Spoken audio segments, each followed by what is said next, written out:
That's not me. I am the awareness witnessing that. I'm observing that. I'm the noticer, like you say.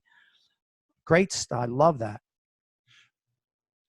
Yes, and without wanting to mislead your listeners about this word simple, this is basically all that spiritual awakening is and requires.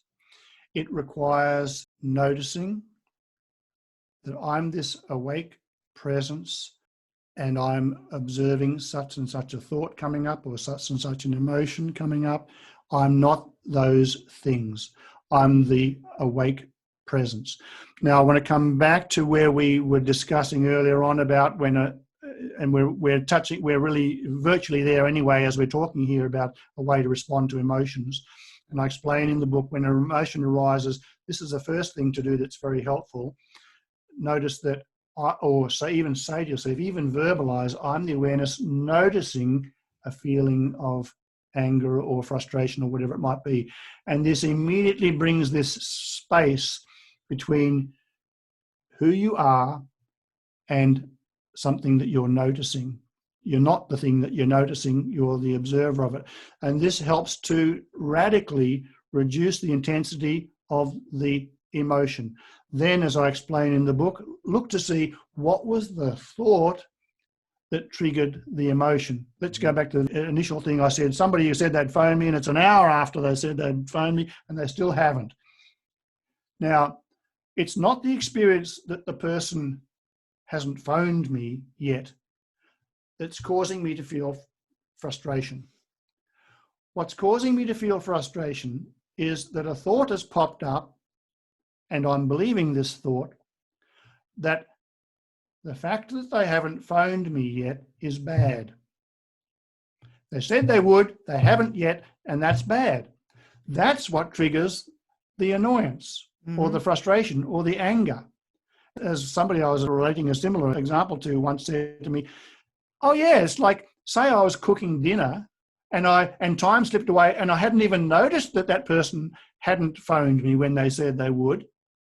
An hour just went past, I wouldn't be feeling frustrated or angry that they hadn't phoned me because the thought hasn't popped up in my mind. They haven't phoned me and that's bad.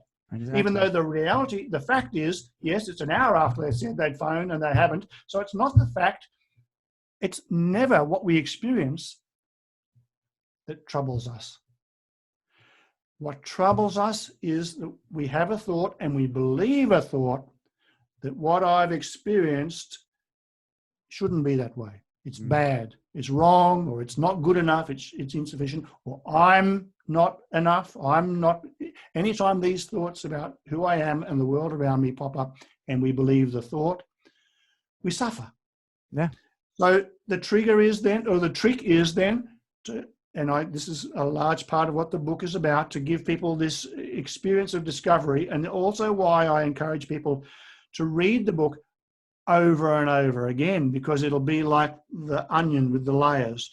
And every time they read it and they experience this, and also as I provide some tools toward the end of the book, how they can have a kind of a little mechanism of reminding themselves easily throughout each day how to come back to cutting through any emotion and any thought that they're getting caught up in. See that there's no way that they can know that that's true. It brings them back into being okay with the present moment, with what I'm experiencing. A lot of people are recommending that we be in the here and now, but that's mighty tough, and certainly mighty tough to sustain if we're still having this background assumption that we grow into as human beings, a very deeply held assumption that the thoughts that I experience are who I am and that they're true, basically. So then we can, coach ourselves to be in the present moment, but it's tough and it's hard to sustain it because there's still this background thing. Another thought pops up and we're suddenly identified with it. But if we use this mechanism of questioning our thoughts, and I show people how to go through a very simple process of realizing, wow, there's no way I can know that thought that's just popped up is true. I can't know what all the flow and effects, and it's just as possible it could have some consequences that I might think of as good, and somebody else might see that thing as in a very different way, as being quite okay. And after all, I'm just noticing, first of all, it's only a thought.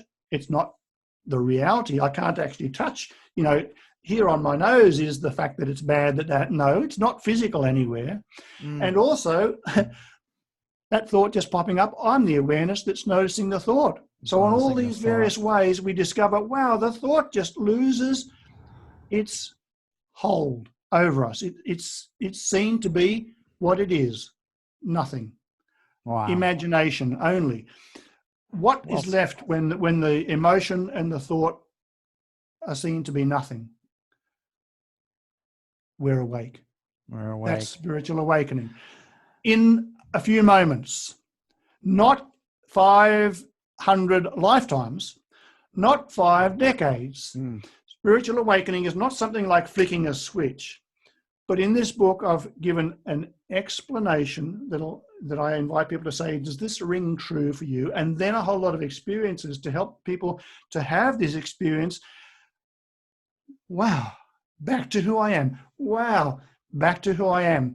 One of the things I emphasize early on in the book is spiritual awakening is nothing to do with fixing yourself. And it's nothing to do... That's a misnomer a lot of people make. Oh, it's a huge one out there. And it's nothing to do with, oh, one day I'll evolve into a higher consciousness. No, it's not about that. It's spiritual development is a very common phrase. Throw it out. You don't need to develop anything to wake up spiritually. And here's the obvious, why don't you need to develop anything to evolve spiritually? Because you already are who you really are. And all that's getting in the way of you being awake is to you that being fact awake. is that you're identified with the thought.